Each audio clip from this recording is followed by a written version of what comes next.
Hello everyone.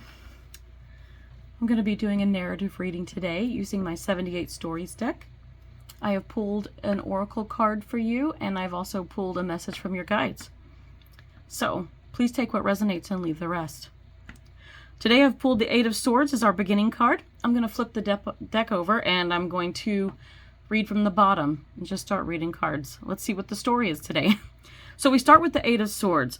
So for those of you watching, someone's feeling trapped. Look at it. I mean, they kind of give you kind of a see-through here of the wall, but somebody is feeling trapped. They look like they might be sick. They've got gloves on and a mask on, but look, they've literally boarded up their door. Someone here with the Eight of Swords not only feels trapped, they feel very paranoid. This is somebody who could be like agoraphobia. You may be afraid to leave your home. You may be afraid of getting sick. It's like a germaphobe. Like I have some of this myself. Okay. Could be OCD. I know that I am OCPD. So personality wise, I have it.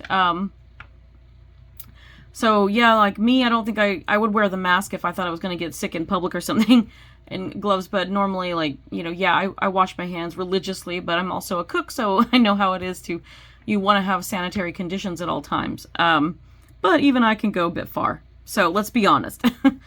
So this Eight of Swords, though, I'm just kind of reading. Let's flip it over and see. So somebody's feeling trapped. Okay. And there's somebody else, like, that's weird. Like, maybe,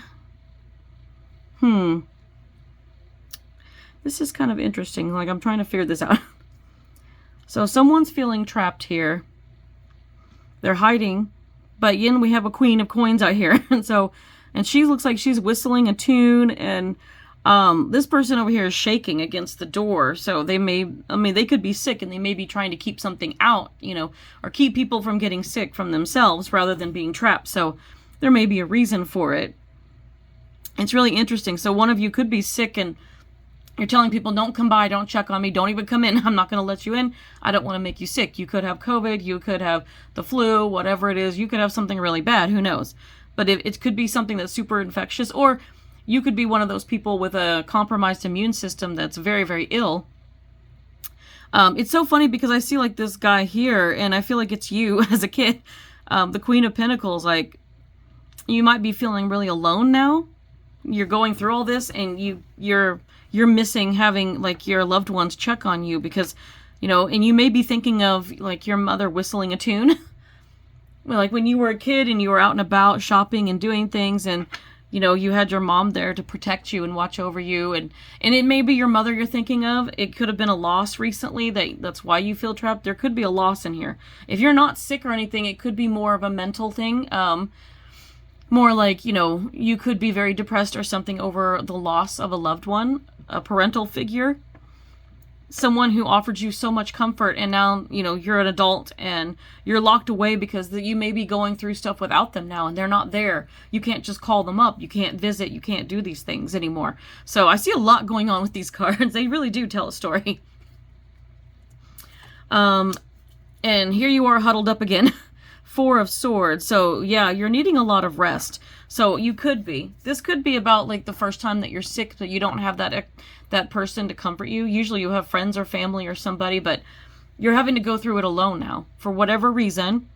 And maybe you're doing it for the benefit of them not getting sick, but maybe you miss somebody and you're just like, I got to do it by myself. The Four of Swords is resting, and I see the computer here. So, and he's holding a book. So you may be sending emails, doing journaling. You may be able to at least be on social media, letting people know, hey, I'm okay, I'm sick, but I'm whatever. You can just give a status, you know, and let people know, hey, I'm here, I'm alive, but you don't want them to know what's really going on, so you're not going to put anything super vulnerable out there. And then we have the World. Okay. But for whatever reason, you're stuck inside. Now I'm getting the World. I don't know, something is over, something has ended. The World is usually about that. I mean, I don't know if some of you, okay, I put that way over here. You can't even see it. Sorry. That's my Four of Swords. I'm trying not to get it in the light. I'm going to move that just a little bit. But here's your World card, and I mean, it looks like they're trying to get on an airplane or something like that. I'm not really sure what I'm seeing here.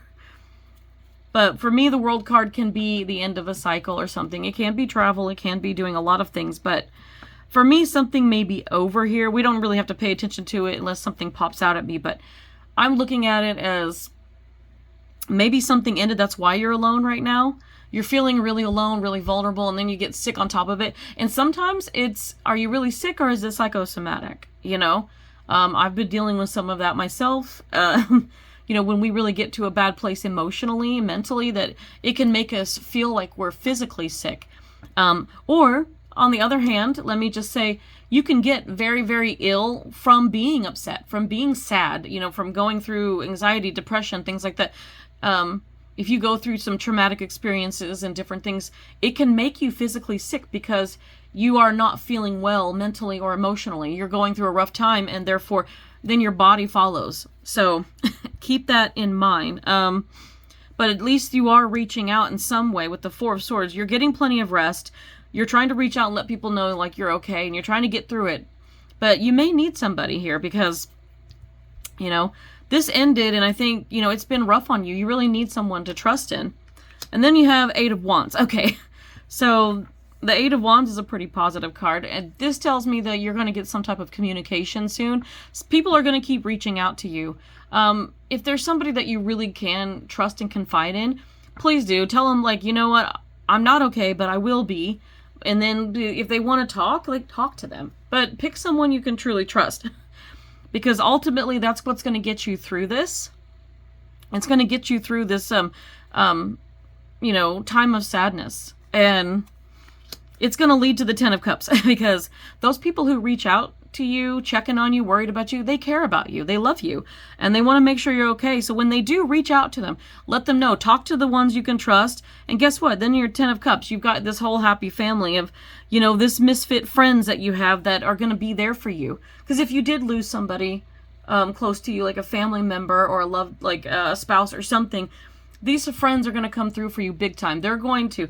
Nobody can ever take the place of anybody that you lost, but they're going to be there for you through, you know, thickness and thinness and, you know, sickness and health and all of that. Sounds like a marriage, but they're going to be there for you. And I think you know that, because here's the High Priestess again. You have full on know that you can talk to these people, and you need to. It's going to help you get through this, and you know that it's going to make you happy to talk to them. It's going to be a weight, and you'll feel so much lighter when you get to talk to them. And you can get back to that happiness that you had. Okay, speaking of that, let's see what this says. Okay, okay, peaks reached. Celebrate your achievements and savor the triumph of your ascent, for you've climbed high and earned your view. Okay, so you got a mountain to climb in front of you here if you haven't already, or maybe you're making your way there, maybe you're reaching out. This is one of those. A mountain is an obstacle. It's something to get over. And this is something, when you have a big loss, or you feel sick, or you feel alone because you've lost someone in one way or the other, you've got to overcome that. And you are strong enough and independent enough to do that. But you also need to know when to ask for help. And when people are reaching out, it's because they do care. So please, please, if you are listening to this, reach out to those and, you know, talk to the people that you can trust. Strengthen the bonds of those friendships that you have. They're going to help pull you through. They're going to help push you up over that mountain. And you're going to find yourself in that sun card with that happiness. You're going to get back to being you again. You know, you're still going to have those things that happen to you, but you will find happiness again. I promise you that. You're going to be in a much better place. And wow, I can't believe how accurate this is. Your guides say seek an ear, a family member, a friend, or a professional. If you need counseling, get counseling, because I'm not it. I am not a professional, but seek one if you need one. But otherwise, find a, you know, trusted, you know, confidant to talk to about things going on. Things will start to look up. You will get over this, okay? It gets worse before it gets better, but just know it always gets better, okay? You know, I'm thinking about those of you going through things right now, so good luck to you guys. Until next time.